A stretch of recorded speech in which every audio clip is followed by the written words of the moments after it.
Throughout history, empires and institutions have burned it, banned it, and attempted to erase it from existence.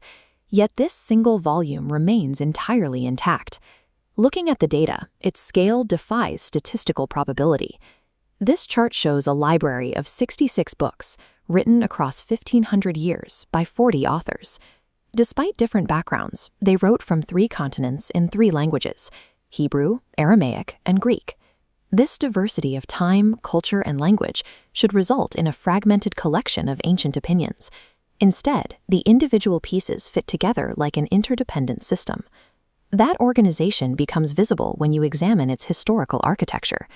The text is divided into 2 primary sections, the Old and New Testaments, separated by a 400-year period of silence. This chart maps the structure. The older writings aren't random. They are meticulously categorized by genres like law, history, poetry, and prophets. Moving right, the newer section mirrors this, progressing through the Gospels, early church history, and the epistles. This structural symmetry bridges centuries of silence.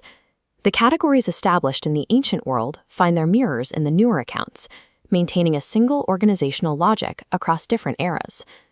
A common skeptical claim is that over thousands of years of hand copying, the original words must have been corrupted or changed. But hard physical evidence addresses that directly. In 1947, archaeologists discovered the Dead Sea Scrolls deep in the arid desert caves of Qumran. These deteriorated Hebrew manuscripts predated our oldest known copies by 1,000 years. When scholars compared the texts, they found a 99.5% agreement, proving the transmission was stunningly accurate. Physical excavations consistently force historians to revise their assumptions. Digs at the ancient ruins of Jericho, seen here, have unearthed the exact locations and historical figures described in the pages. The New Testament alone is supported by over 5,000 ancient Greek manuscripts. Its core events are even corroborated by hostile, non-believing Roman historians like Tacitus. Ultimately, it consistently passes rigorous scientific, textual, and archaeological scrutiny, grounding its claims in the objective historical record. If the text is historically verified and its message is inherently good, it raises a difficult question. Why did powerful empires and religious institutions shed so much blood to suppress it?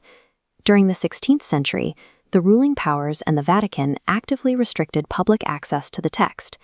Keeping the scriptures in Latin ensured the clergy maintained ultimate authority over the common people. Translating it into a language the public could read was a capital offense. William Tyndale dared to translate the text into English. For this, he was strangled and burned at the stake. John Wycliffe faced a similar wrath for promoting an English translation. 40 years after his death, the Pope ordered his bones to be exhumed, burned to ash, and thrown into a river. Control over the text meant control over the conscience. By suppressing the translation, these institutions sought to prevent the common man from accessing a message that bypasses their own authority. The grand design of the text operates on a specific dynamic. The Old Testament serves as a concealed blueprint of prophecies, while the New Testament documents the physical fulfillment of those exact promises. Following this historical timeline chart, thousands of years of the patriarchal and Mosaic ages were oriented toward one focal point. Looking at the bottom columns, it outlines specific parameters centuries before they occurred, predicting the birth and crucifixion of a savior. The narrative frames Jesus as the center of the timeline, where the written prophecies of the past transition into the historical record of the present. This graphic illustrates the theological problem.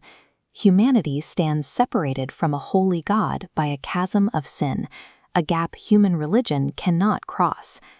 The message of the Bible is God's rescue mission, where Jesus Christ serves as the bridge. This diagram outlines the mechanics of that rescue, a concept called justification. As the bottom arrow shows, human guilt was credited to Jesus on the cross. In return, as the top arrow indicates, Christ's perfect righteousness is credited to the believer. This book survived thousands of years of fire, suppression, and blood to preserve this promise. It delivers the offer of grace directly to you, leaving you with the ultimate choice of what to do with the truth.